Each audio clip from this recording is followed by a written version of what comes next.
This is the world's lightest blockchain. Here is a project that's focused on privacy, security, and decentralization. Welcome to the Bean Pod. This is your place for all things stocks and crypto. From beginner tips to expert picks. Use this as fuel for your investing journey, because when you're in the know, your money will grow. This episode of the Bean Pod is sponsored by KyberSwap. KyberSwap is a DEX and DEX aggregator which is built to facilitate all your DeFi needs in one single platform. Fast, cheap, and safe. User experience is KyberSwap's sole focus to make everyone's life better in DeFi.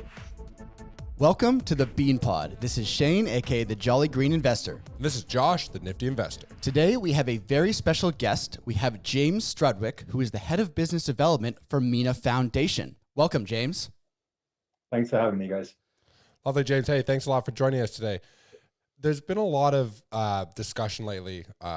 Shane and I are both on Twitter quite frequently, keeping up with the markets, and it seems as though everybody from Elon Musk to Vitalik Buterin, who is the co-founder of Ethereum, for those who don't know, are calling for crypto to become more environmentally friendly, better for the planet. This seems like a really hot topic right now. So maybe you could describe to the listeners and the viewers who aren't necessarily familiar with Mina Protocol, and how does it fit into this narrative? To put it simply, Mina is a proof of stake layer one blockchain that's kind of focused on the original values of what blockchains stand for, right? So decentralization, privacy, and security. And it does this through the means of advanced cryptography and what's called recursive zero knowledge check, which I'm sure we'll get onto later. I think to answer your question around emissions and sort of the environment, it would kind of be best to go through some of the basics around how a blockchain operates. So crypto systems are designed to operate on consensus amongst people with an economic stake in the system, right? So you have proof of work systems such as Bitcoin, and they demonstrate economic stake kind of in an indirect way. So you buy a bunch of computer hardware and you pay for a lot of electricity, and you do a bunch of calculations to prove that basically that you care about Bitcoin. Proof of stake systems like Mina demonstrate the economic stake a little more directly. So you basically invest a significant amount of money in the native asset of the blockchain. So in this example, the Mina token, and you post it as a bond. And this basically, it proves that you care. And this concept of proof of stake uses far less electricity. It's kind of weird, right? Because burning lots of electricity to do sort of trillions of math calculations a second in a world which is warming seems pretty dumb. Proof of stake uses around 99.5% less electricity. So that's how we sort of fit into the mix there. Yeah, I mean, it makes a lot of sense. And when I look around the crypto industry, especially over the past maybe 6 to 12 months, it seems that projects that are making a push for the green and sustainable and more scalable blockchains like Mina seem to be getting selected for partnerships and working with companies. And it really fits in, as the Jolly Green Investor, this is what I stand for and we stand for on the show. So it's really nice to see. And that's one of the reasons that we've been talking about Mina so much. Now, when you talk about Mina Protocol, one of the first things that comes up when you're on the website or if you're on your guys' social media is Zk-Snarks. Now, I know this can be a bit of a technical question for a lot of people and maybe some of our listeners, but can you try to break down Zk-Snarks in simple terms, what it is and why it's such a powerful tool for Mina? I always feel as though blockchain is kind of doing its best to copy the finance space and sort of making its vocabulary as impenetrable as possible. So I completely understand why some people get scared off. The acronym, so Zk-Snark, basically stands for Zero Knowledge, Succinct, Non-Interactive Argument of Knowledge, right? Which sounds pretty intimidating. Yeah. But it's actually relatively simple. Essentially, they're like these very small and easy to verify cryptographic proofs. And the way that Mina uses these Zk-Snarks, there's sort of two primary ways. So first of all, basically Zk-Snarks capture the state of the entire blockchain, right? So the network nodes store this proof instead of all the data. So when a new block is produced, a new snapshot is taken with the previous network state and the new block. And so as the blockchain becomes larger, these sort of Zk snapshots or blockchain summaries, you can call them, contain a proof of its validity based on metadata rather than the full blockchain history. And basically, this new lightweight snapshot reflects the entire state of the blockchain. And this process is just repeated as new blocks are added, which allows the blockchain to remain at a constant size. So when you were speaking earlier about a lightweight blockchain, that's what we're talking about when we say lightweight. The second way that Mina uses Zk-Snarks is in order to power what are called Zk apps, right? So for this, it's important to understand that a Zk-Snark basically refers to like a proof construction where one can prove possession of certain information without revealing that information, right? And without any interaction between the prover and the verifier. So I'll put things in sort of more simple terms. So I'll use an analogy that actually we have on our website that I really like. So imagine you and I are playing a game of Where's Waldo, right? By the way, we say Wally in the UK, so I thought it's slightly trickier to play Waldo, but I'll go with it. Anyway, we're playing a competitive game, and I find Waldo, but I don't want to show you where he is on the page, because otherwise you could just say, hey, I've seen him too. So how can I prove where he is without showing you where he is? Well, you can do that with via a Zk-Snark. Right. That's interesting. So, I mean, we've been pretty technical so far to date in this episode, talking, I can imagine being somebody who's maybe tuning in for the first time and be like, what the heck are these guys talking about? For sure. Zk-Snarks and, proof of knowledge. But that was a great real world example. Is there any other real world examples that you could maybe express where this zero knowledge technology could be utilized in an everyday versus just a game, for example, that we just discussed, maybe like an everyday situation where it could be used? And furthermore, is there any ecosystem partners that are working on anything now that may be coming out in the future?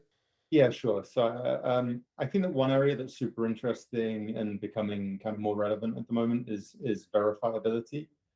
So I think I read somewhere that less than 50% of people trust tech companies to do the right thing when faced with a decision that will impact their users, right? Which is pretty stark, right? And I think that when we use websites today, we have no idea where the information they're presenting is coming from. Like, is it true? Is it false? Is it generated by a bot? So with a zero knowledge proof, so like a Zk-Snark, guarantees can be provided of sort of data and computational authenticity. So ideally, when you use a platform, it would know that you're an authentic person and not a bad actor. And you would know this about the other people on the platform as well. So like in the physical world, we use passports or driving licenses to verify who we are. Applying a sort of digital passport to the web kind of prevents a substantial privacy risk. But with zero knowledge proofs, people can provide sort of private proofs of identity, demonstrating that they match sort of relevant criteria to use a platform. For example, that they're a real person, that they only have one account on this website, that they haven't been banned in the last 6 months, without revealing any particular details of their identity or exposing any private information.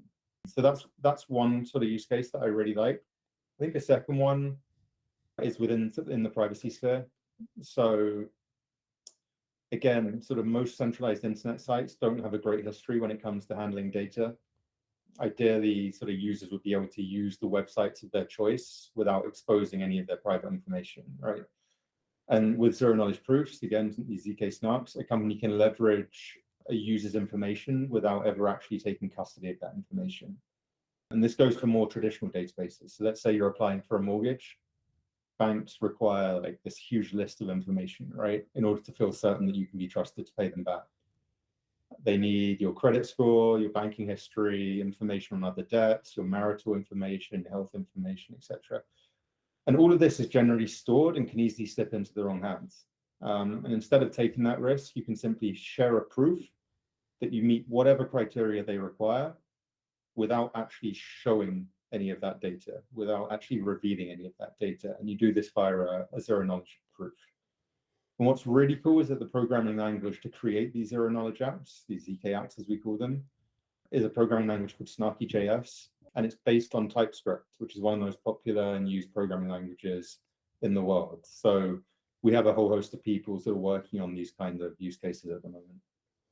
That's really cool. I like the mortgage analogy. I think we've talked about that when we've been discussing Mina in previous episodes on social media.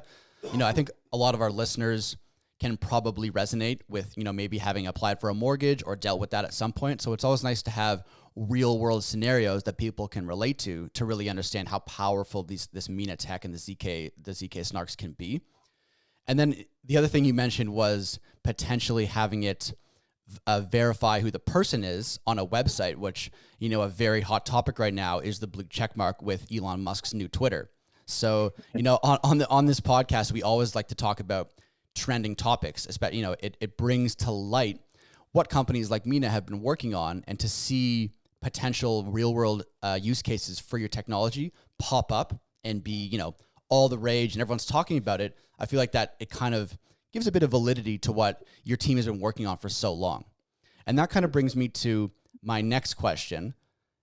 Obviously, crypto is in an interesting state right now. We've seen what has happened with centralized platforms, all kinds of scandals, shady stuff going on everywhere.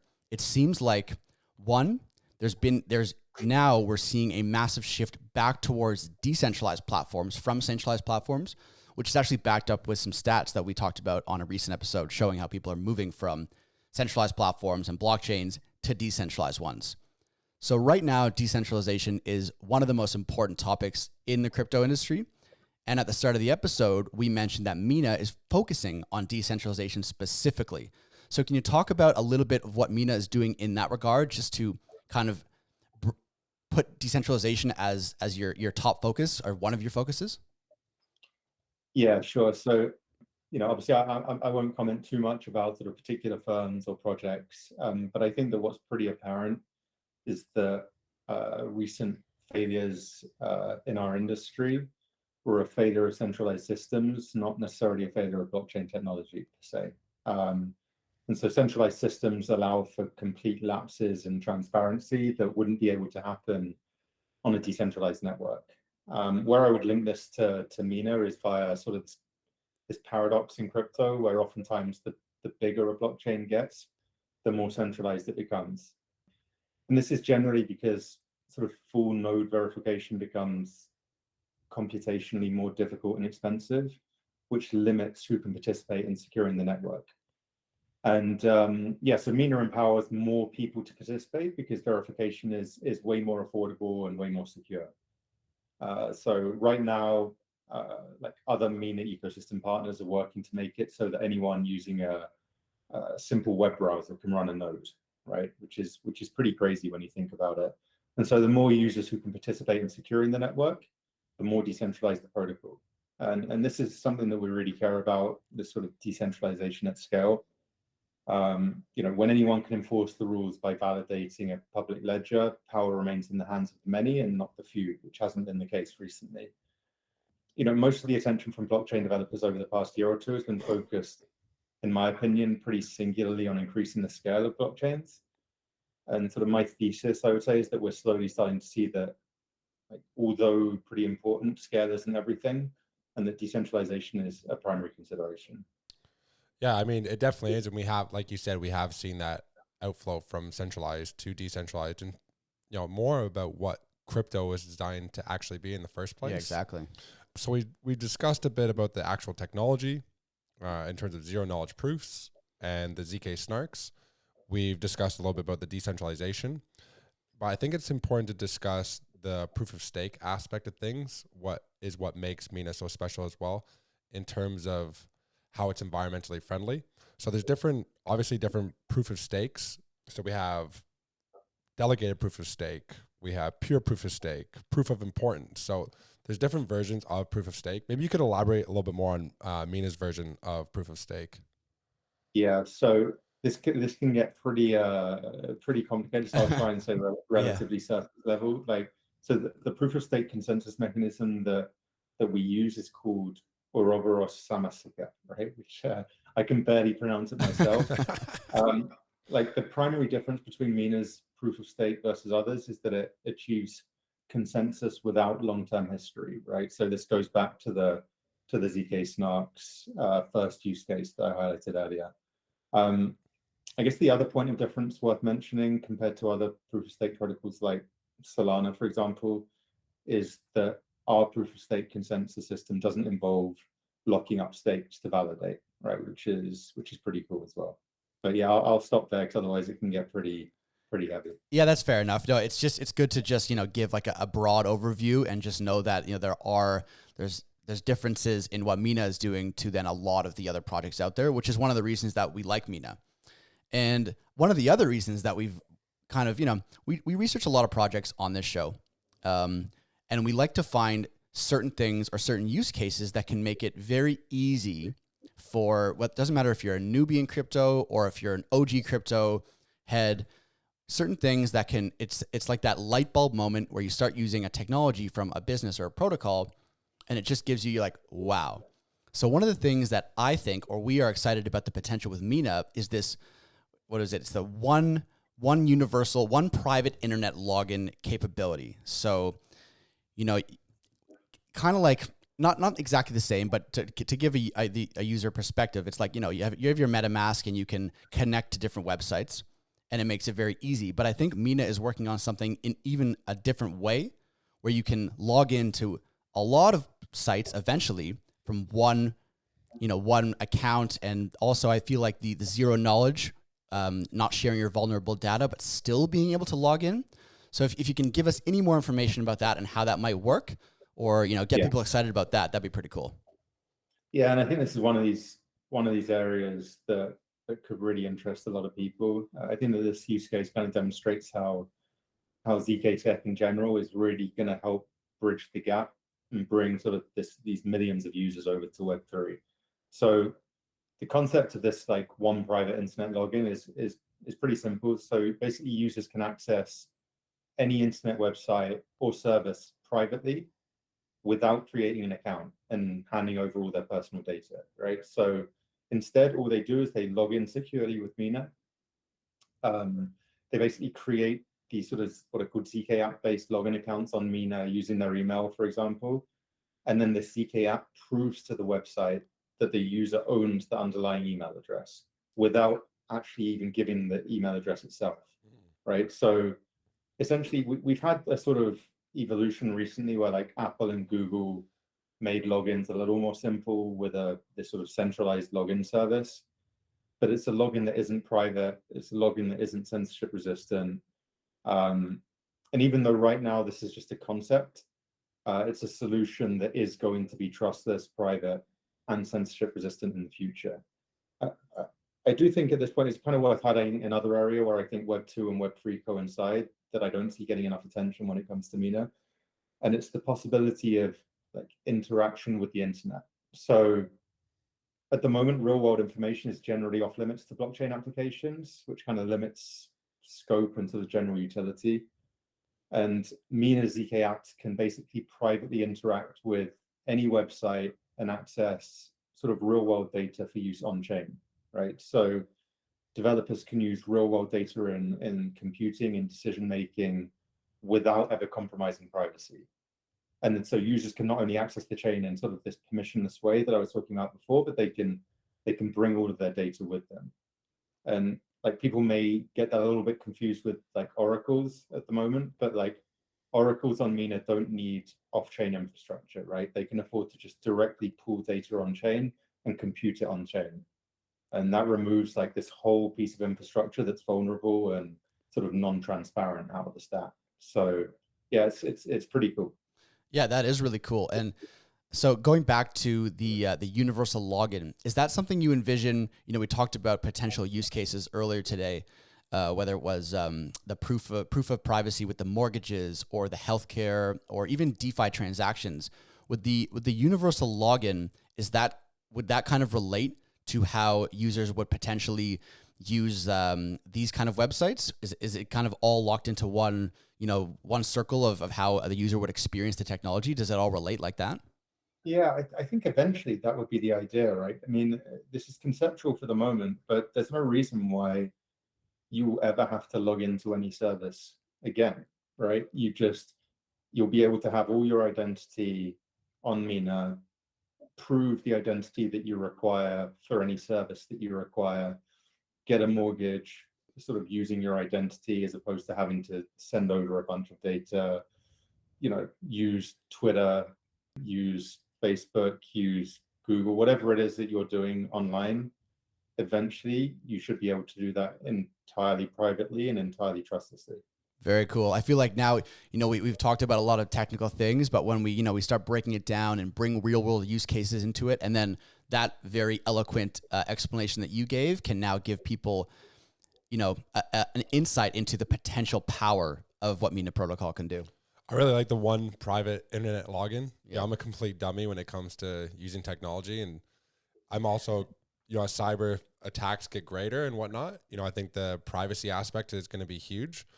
So I know we're in a crypto bear market right now, and when we're doing our research, we're trying to find projects that are still building, are still developing, are still gaining strength, even though we are in this bear market. So I know, I like to look at like GitHub and see, what sort of activities going on there. Wallet addresses, are they increasing? Maybe you could explain a little bit where Mina Protocol is currently at with adoption, whether that's the amount of holders, the community members, maybe different ZK apps that are currently in development. Yeah, sure. So I think that, part of what makes Mina so special is our community. So we have like active participants in, I think, more than 100 countries, and a lot of our community members are incredibly educated and passionate about sort of zero knowledge systems and the potential of ZK apps. I'm not sure about the exact numbers off the top of my head around sort of staking metrics, but there are really great tools being built by community members like Mina Scan and Mina Explorer, where you can find all of these stats on general adoption and staking. I can tell you that we have, 200,000 plus followers on Twitter, 60,000 across like Discord and Telegram, and a huge amount of developers being drawn to the chain, with sort of the number of ZK apps being deployed growing every day.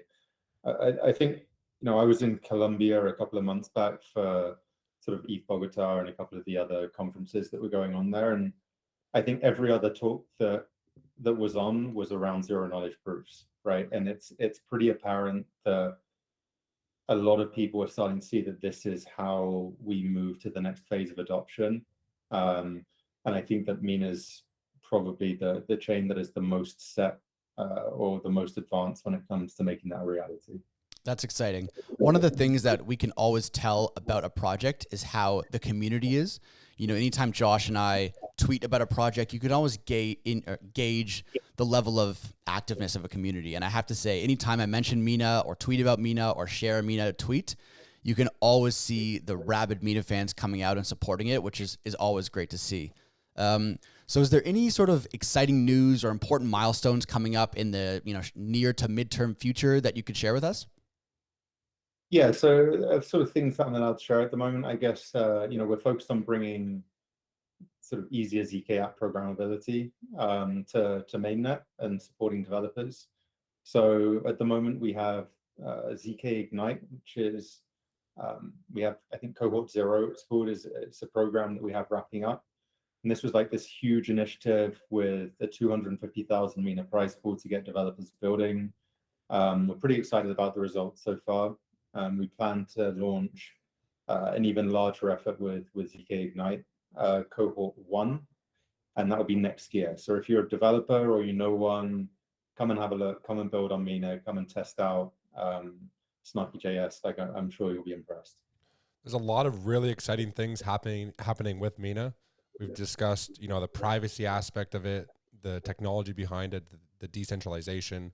I'm pretty sure, what you just elaborated to there, I'm sure you're going to have a ton of new information coming out over the next year, 2 years, 3 years, etc. Where can we send people to follow Mina? Whether that's Twitter account, websites, etc. Where should we send our listeners to follow more on Mina? Yeah, sure. So like our website is minaprotocol.com, and then we're on all the usual channels. So Twitter, Discord, Telegram, Reddit. We have really good educational content about sort of zero knowledge tech generally on YouTube, and we have a whole bunch of community members dropping threads and Medium articles everywhere. So you'll be able to find us. Perfect. We'll drop some of the links to Mina, both their website and some of their socials, in the description of this episode. And I think this has been a really good discussion. We've learned even more about Mina than we already knew. And I have to say, I'm very excited for the future of Mina and the whole industry moving in the direction of the technology that you seem to be developing. So thanks a lot for joining us, James.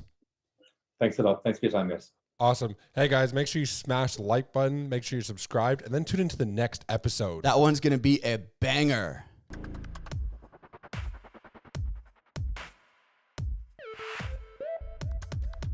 All views expressed by speakers on the BeanPod are solely their opinions. You should not treat any opinion expressed on the BeanPod as a specific inducement to make a particular investment or follow a specific strategy, but only as an expression of their opinion. This podcast is for informational purposes only.